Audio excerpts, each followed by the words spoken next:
fechemos os nossos olhos físicos, que possamos sentir esse ambiente que desde muito cedo foi preparado para cada um de nós, para nos receber, para nos acolher, para que possamos ser consolados nas questões, nos conflitos que temos no nosso dia a dia conosco e com o próximo. Que possamos nesse momento agradecer a Deus, a espiritualidade amiga, por esse momento. Que a nossa irmã Neiva possa trazer a mensagem reflexiva e que nós possamos compreender e colocar em prática no nosso dia a dia, para que possamos cada vez mais seguir em frente, olhando para cima e para o alto, no nosso caminho evolutivo, trazendo junto aqueles que estão na retaguarda, como bem disse a lição. E assim, em nome da espiritualidade que aqui se faz presente, damos por iniciado esse primeiro momento. Que assim seja.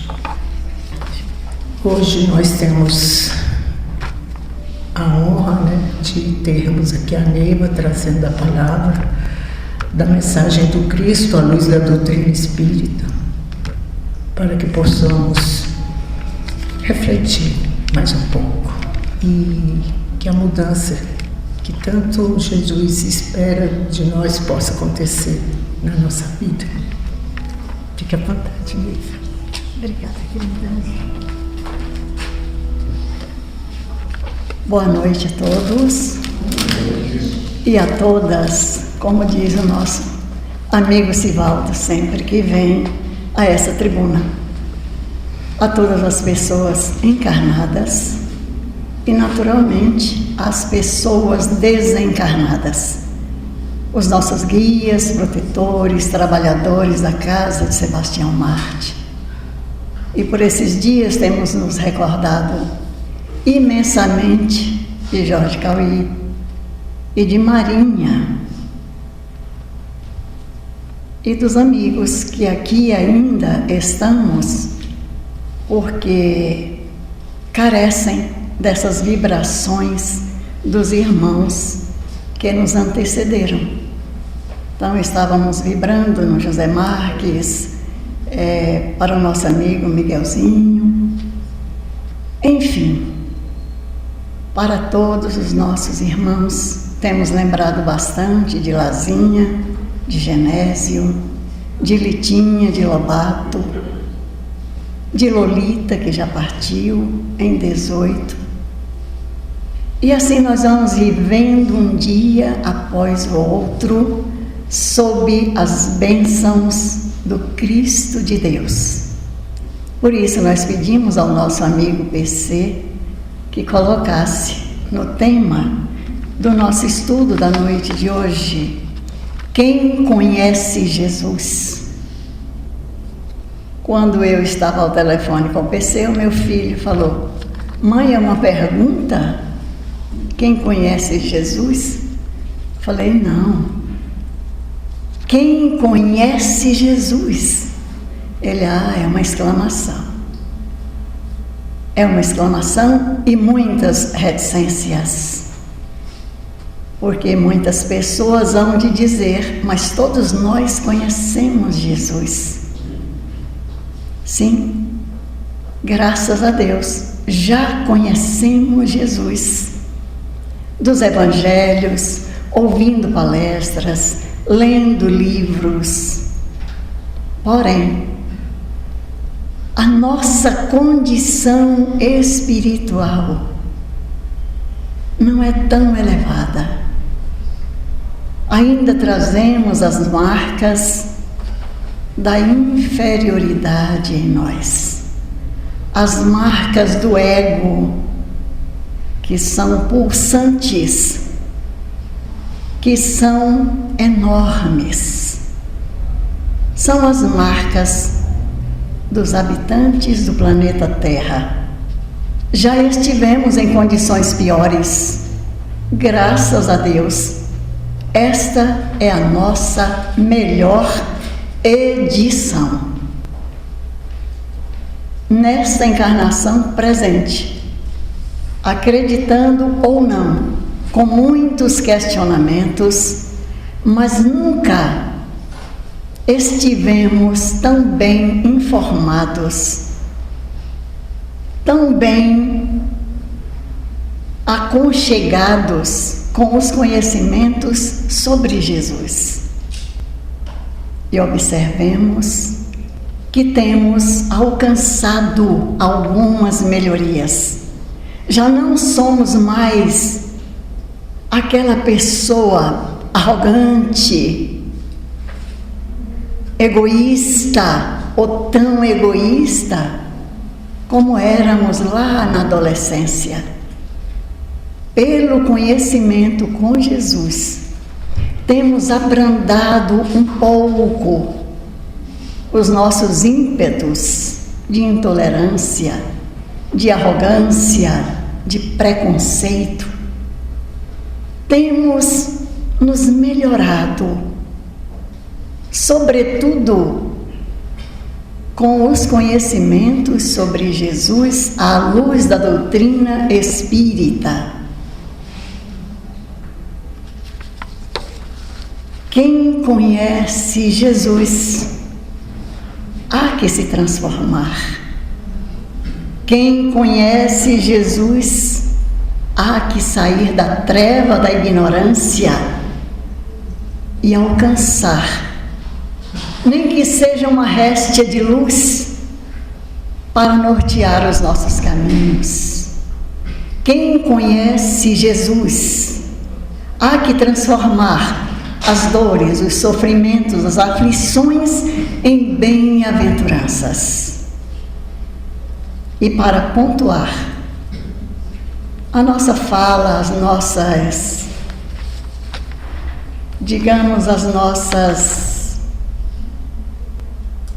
nossas dúvidas, ou para afirmar as nossas certezas na presença de Jesus, nós vamos lembrar aqui do médium dele, Jesus, que é Chico Xavier. Chico Xavier compartilhou com todos nós, com o planeta inteiro, os seus contatos espirituais, falando da imortalidade da alma, falando de vidas nobres, santificadas, nos aconselhamentos, em poemas, em rimas, em prosas diversas, em romances. Então, Chico traz, além de todo o ensinamento moral e espiritual, uma cultura vasta. Então, Chico traz conhecimentos científicos, filosóficos e religiosos, principalmente através de Emmanuel e de André Luiz. Com André Luiz, nós vamos conhecendo o que existe além túmulo, a vida espiritual. Estamos estudando o livro dos médiuns. São os conhecimentos da área científica, segundo as investigações trazidas pela espiritualidade maior e Kardec, como sendo esse pesquisador, esse estudioso, esse homem culto, esse espírito missionário, para nos revelar sobre a imortalidade da alma. E o Chico tem compartilhado tudo isso conosco via mediúnica. Essa mediunidade luz que abriu um espaço imenso para o nosso entendimento, Certamente por isso vamos melhorando aos poucos, em doses homeopáticas. Não podemos parar. Nós temos que continuar dia a dia, tropeçando, caindo, levantando, sacudindo a poeira e tocando em frente. E é graças à mediunidade e luz de Chico Xavier que nós conhecemos, como dizíamos, figuras ilustres e nobres, como é o caso desse romance, ditado por Emmanuel, Paulo e Estevão. Quem já leu essa obra uma vez, podemos dizer, quando eu li a primeira vez, eu achei encantadora, mas ficaram somente frases. Quando eu li pela segunda vez, eu fui entendendo, ampliando aquelas frases. Quando eu li pela terceira, quarta, quinta, sexta, sétima, oitava vez, nona, décima, quando eu cheguei na 18ª vez, a gente tem uma noção completa dessa obra. Noção. Para pontuar algumas coisas, aí a gente tem que voltar a estudar, porque não é exatamente um romance somente para ser lido. É uma obra que deve ser estudada, porque nesta obra contém tudo aquilo que nós carecemos para as nossas personas ainda bastante egoístas. Então, nesse romance, nesta obra, Saulo, inicialmente é o seu nome, Saulo de Tarso, porque da cidade de Tarso.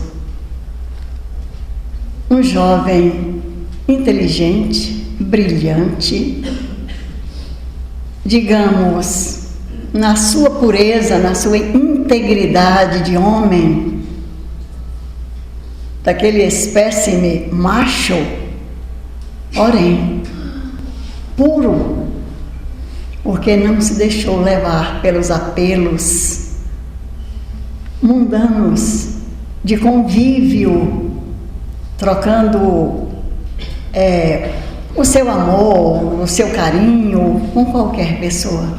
Mas ele encontrou uma jovem que era a mulher sonhada por ele, Abigail, e que tinha uma grande carência na sua vida porque o seu irmão havia partido para as galés numa punição, num ato de injustiça. E ele, amando aquela moça, sua noiva, e tinha projetos de casamento, ele se coloca para encontrar Gesiel, que é o irmão da sua amada Abigail. Não logra encontrá-lo, porém, o destino fez com que Saulo fosse até a casa do caminho e ouviu ali um jovem, Estevão, falando sobre Jesus,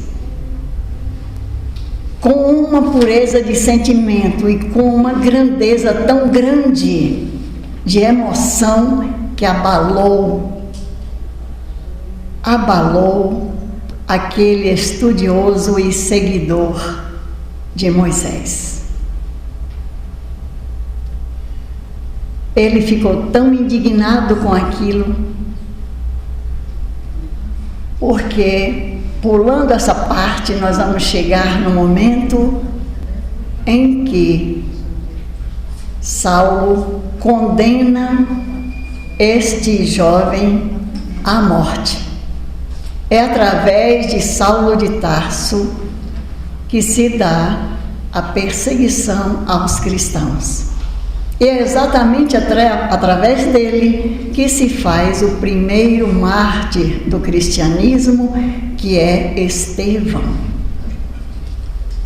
E como se isso fosse pouca coisa, porque ele vivia num tormento, ele defendia a lei de Moisés, com todas as suas crenças, com toda a sua fé, com todo o seu ardor,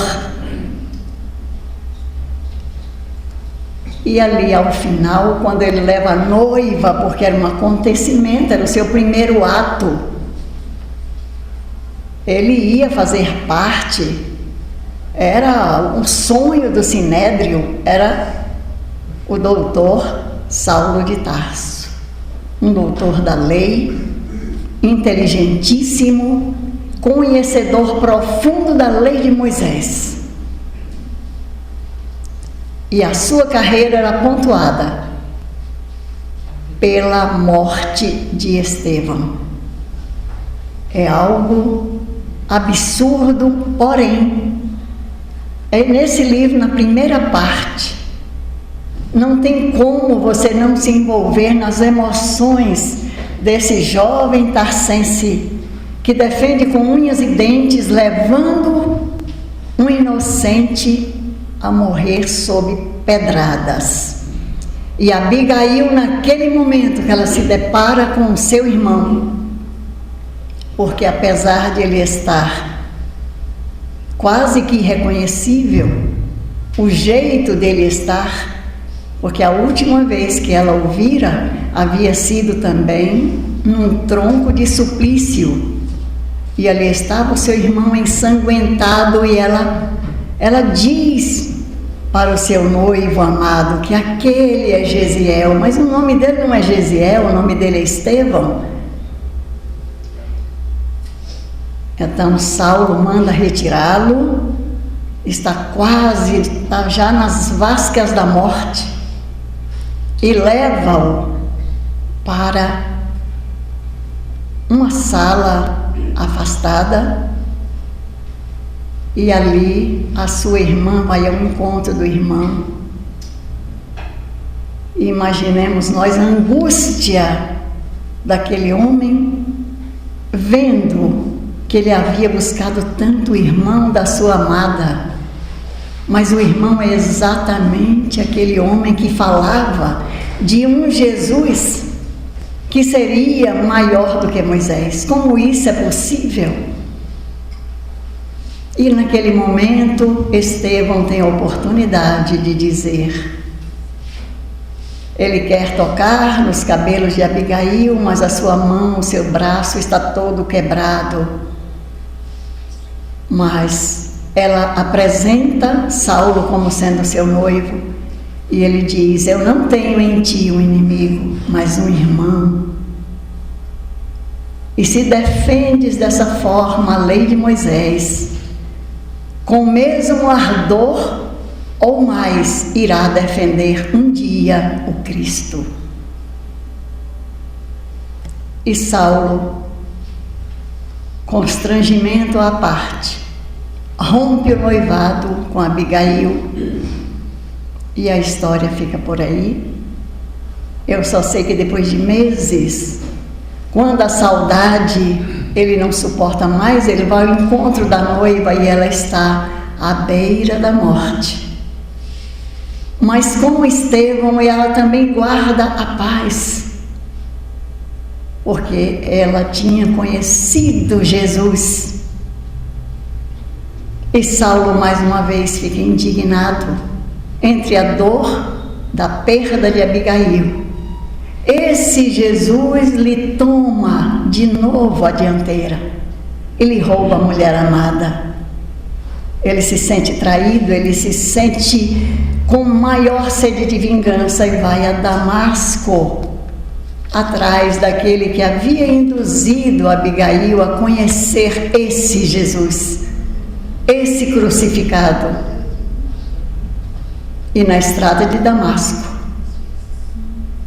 ele vai fazendo uma revisão na sua montaria, acompanhado de mais 3 servos, mas ele sai de Jerusalém, toma aquela estrada de Damasco, mas ele vai muito pensativo, já próximo à cidade, ali chegando pelo meio-dia, naquela luz maior do dia, que é o meio-dia, Saulo de Tarso tem uma visão repentina, os céus se rasgam e dele surge figura envolta numa roupagem de luz, e ele entrevê aquela personagem magnífica que lhe seduz pelo cântico quando ele ouve aquelas palavras: Saulo, Saulo, por que me persegues? E começa a falar dos desvarios, dos desmandos, das vítimas que ele havia provocado, mas tudo isso, essa personagem fala com brandura, com doçura, com ternura para Saulo de Tarso. E ele está banhado em lágrimas. Ele caiu da montaria e se postou de joelhos diante daquela figura celestial. E ela se aproxima dele. E Saulo diz: quem sois vós? E brandamente Jesus lhe diz: eu sou Jesus. Eu vim ao mundo para trazer a luz, para trazer a divindade como sendo um Pai de todos nós. Eu vim ao mundo consolar os aflitos, iluminar as mentes. Naturalmente que Emmanuel tem uma linguagem toda especial para as falas de Jesus com Saulo de Tarso. E Jesus continua aproximando de Saulo, toca-lhe o ombro e diz: não te recalcitres contra os aguilhões. E Saulo, naqueles segundos, faz uma revisão no seu íntimo, no seu psicológico, no seu emocional, no seu mental. E ele naturalmente constatou todo o seu equívoco. E naquele momento ele capitula totalmente: Senhor, que quereis que eu faça? E Jesus lhe recomenda: entra na cidade. Entra na cidade. E lá te será dito o que te convém fazer. E naturalmente que Jesus desaparece da visão de Saulo de Tarso. Só que depois de toda essa luz, de todas essas cores, de todo esse brilho, Saulo está de joelhos, chorando copiosamente. E dos seus olhos, que se apagaram, ele não está enxergando nada. Ele recapitula tudo e prontamente ele se despe do ego.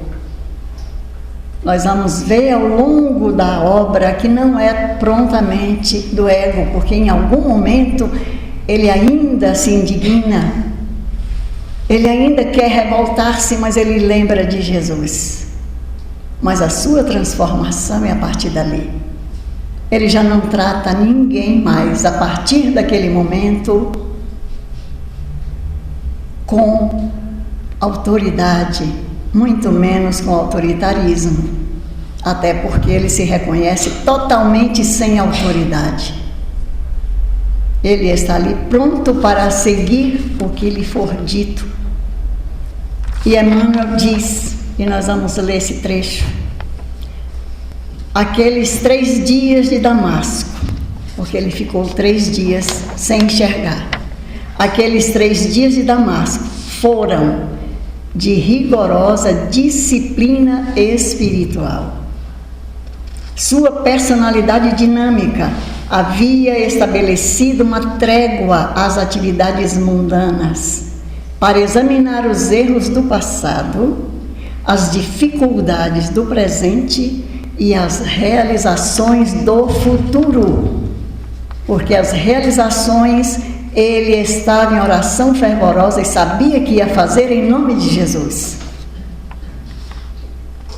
Aí no terceiro dia, nesses 3 dias, alguém o busca a sua presença na hospedaria simples, onde um dos servos havia deixado Saulo. E ele, sem enxergar, lhe pergunta: quem está aí? E a pessoa lhe diz: Ananias, exatamente aquele a quem ele tinha ido a Damasco para tirar a vida. Mas naquele momento ele se lança aos pés de Ananias e lhe pede perdão. Ananias fica constrangido, mas deixou que aquilo acontecesse, para que aquela alma endurecida, aquele carrasco que havia sido até antes do encontro com Jesus, e isso aí é marcante na vida de Saulo de Tarso. Ele diz: eu te batizo em nome do Eterno, Pai de bondade, em nome de Jesus. E começa com um passe sobre as vistas ensombradas de Saulo de Tarso. E Saulo sente que, como se descesse dos seus olhos pesadas escamas, e finalmente ele enxerga. E a mudança dele é radical, assim como ele foi radical para defender a lei de Moisés, a mudança dele foi radical. Então, quem conhece Jesus como Saulo conheceu, porque é exatamente através de Saulo, o apóstolo dos gentios, que ele fez uma alteração também no seu nome. De Saulo passou para Paulo. Então, Paulo de Tarso é este homem que vai doravante, sem peias de vergonha, de constrangimento, assumindo os seus erros passados. Ele tem 2 frentes que nenhuma delas é favorável à sua personalidade. Ele não fica bem com seus pares, porque ele agora é um cristão, e diante dos cristãos, eles também pedem um tempo, porque os cristãos já haviam sido perseguidos por causa daquele rabino, por causa daquele doutor da lei. Observemos bem aí a coragem, o confronto de Paulo consigo próprio e com os outros. Mas essa longa história é belíssima, porque é através de Paulo de Tarso que nós estamos aqui comentando sobre o Evangelho de Jesus. É graças a Paulo que o Ocidente toma conhecimento do Evangelho do Cristo. E é graças à doutrina espírita, que é nada mais, nada menos do que o Consolador que Jesus havia prometido para todos nós.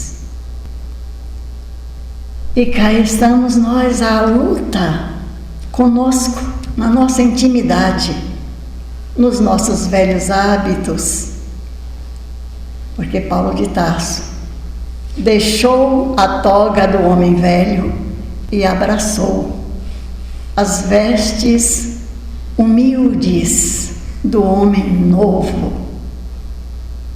porque o que vale mais não é a aparência.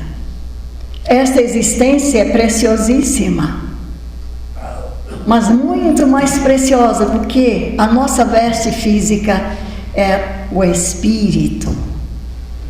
E para nós darmos mais um toque aqui de lembrança do passado, que está bem presente na nossa obra, no lar Maria de Madalena, quando esta casa ia completar, quando completou 30 anos, o nosso amigo Jorge Cauê nos pedia para escrever alguma coisa sobre essa mentora, uma poesia. Falei, mas eu não sou poeta, mas você vai escrever. E eu fui de férias para a Bahia, mas a poesia não vinha. Mas como eu estava pedindo a Deus, ninguém me disse que era o autor. Eu, Neiva, certamente não fui. Porém, fui intérprete porque me mostraram bem diferente. Enquanto eu via cenas, eu ia escrevendo. Na minha linguagem pobre, repetida, porém era muito bom, era muito bonito, por isso eu sabia que não era meu. Então veio assim: Madalena, flor de exuberante beleza e esplendor, que contagia todos pela magia do amor. Vive cercada de luxo, prazeres, deleites. Maria de Madalena, Maria de Magdala ou simplesmente Maria. É um anjo de alegria, de lábios rubros pintados de carmim, que se veste ricamente. É servida, amada, desejada, invejada, mas presa ao ter, vive na noite do prazer e do olhar esfuziante que ela sempre tem. Ela transita entre a alegria e o prazer. Mas apesar de tudo isso, ela sente um vazio na alma, mas nem ela sabe o quê. Mas eis que numa noite, entre sedas e plumas, risos e vinhos, alguém cita displicente o nome do Nazareno, seu jeito, seus feitos, seu porte sereno. Madalena se contagia e começa a sentir uma estranha euforia. Precisa conhecer esse Jesus para apreciar de perto essa figura que tanto a seduz. Deseja vê-lo. Alguém fez referências a um monte em tardes amenas. Sim, precisa encontrá-lo. Encontrá-lo apenas. Troca sua indumentária luxuosa por uma veste simples. As gemas preciosas que lhe adornam o colo e os cabelos, ela as substitui por uma trança simplesmente. O rosto sem pintura deixa entrever seu espírito por inteiro, sede de paz, de amor verdadeiro. Estabela qual flor de açucena, pois é muito bela Maria de Madalena. E entre centenas de cegos, coxos, aleijados, mulheres sofridas, algumas com os filhos ao colo, ela o vê.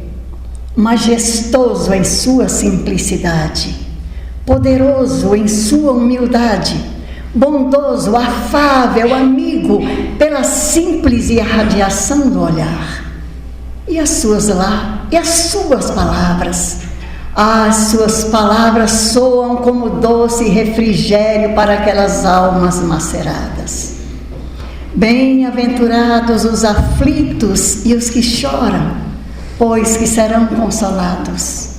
Bem-aventurados os pobres de espírito, pois que é deles o reino dos céus. Bem-aventurados os puros de coração, porquanto verão a Deus. Vinde a mim todos vós, que estáis aflitos e sobrecarregados, e eu vos aliviarei. Ó sublimes palavras, doce poema que tange as fibras mais sutis do coração, trazendo ao íntimo uma doce esperança, terna consolação. Ó suave encanto, a presença, as palavras de Jesus, e o seu espírito está prenhe de amor e de luz. Em segundos revisa a sua vida, luxo, prazeres, deleites, orgias, falsos afetos, falsa alegria. Desfaria de tudo e tudo faria para seguir esse doce rabi, esse mestre de olhar sereno. Sim, estava decidida, tornar-se-ia uma discípula dedicada do sublime Nazareno. A multidão já se dispersa, a tarde cede lugar à penumbra da noite. A natureza está à meia luz e Madalena se vê diante de Jesus. Emoção mais forte nunca sentira. Prazer como aquele jamais experimentara. E amor igual nunca tivera. E um convite semelhante ninguém lhe fizera como aquele que lia no divino olhar. Filha, retoma o caminho. É preciso trabalhar. A partir daquele momento, a flor de Magdala se fecha para o mundo e desabrocha para a vida qual estrela no firmamento.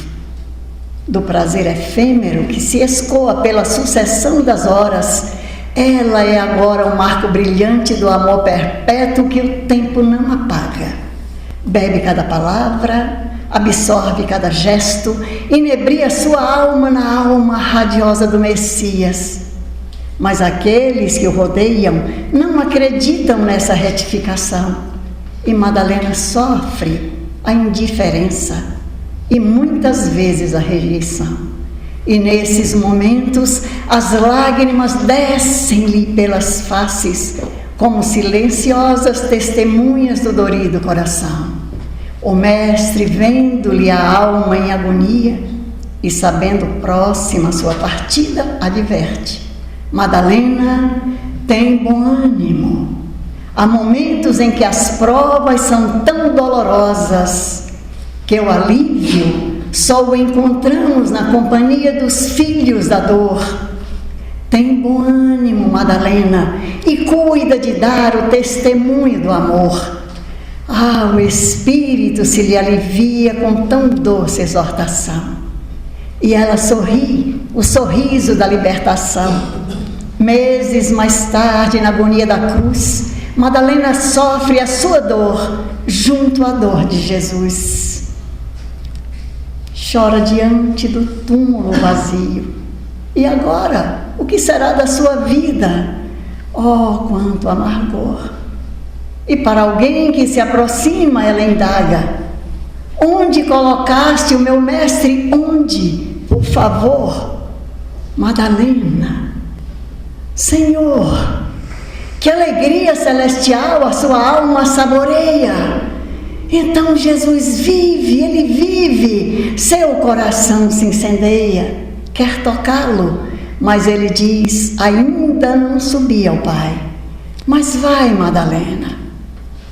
E Madalena transforma-se no arauto da ressurreição.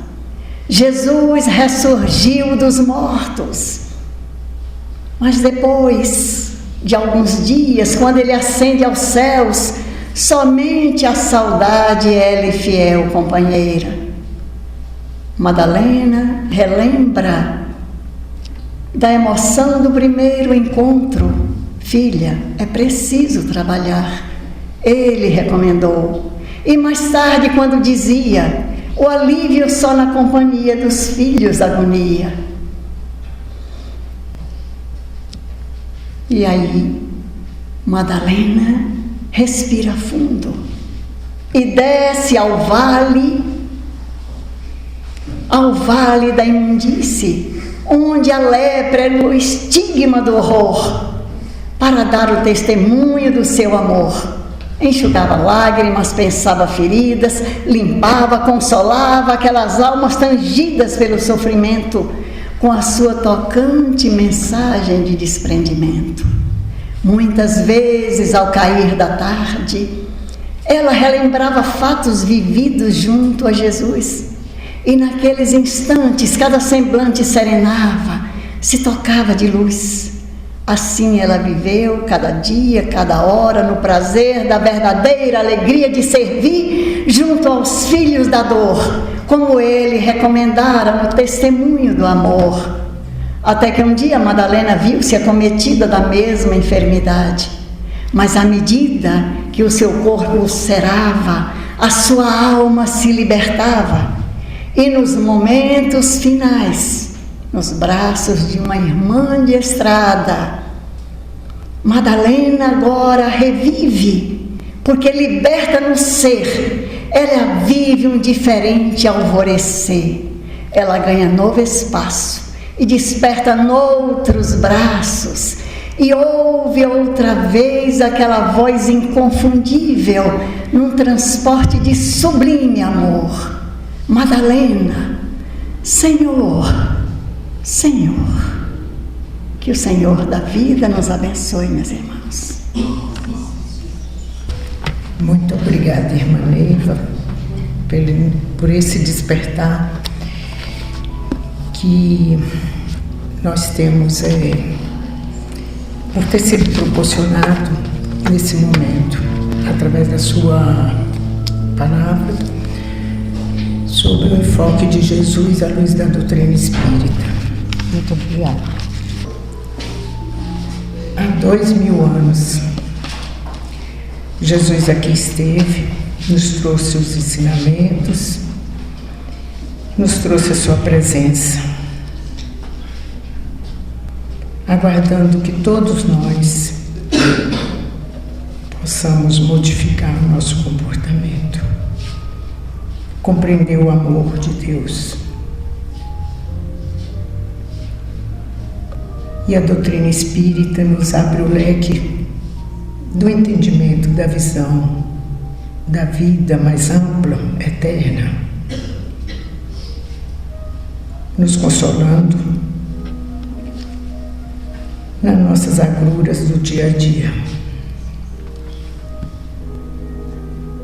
Agradecemos a todos. Que a água possa ser fluidificada, que os mentores espirituais possam depositar nelas o remédio necessário para a nossa alma, para o nosso entendimento. E nesse momento damos por encerrada essa atividade. Que assim seja, graças a Deus.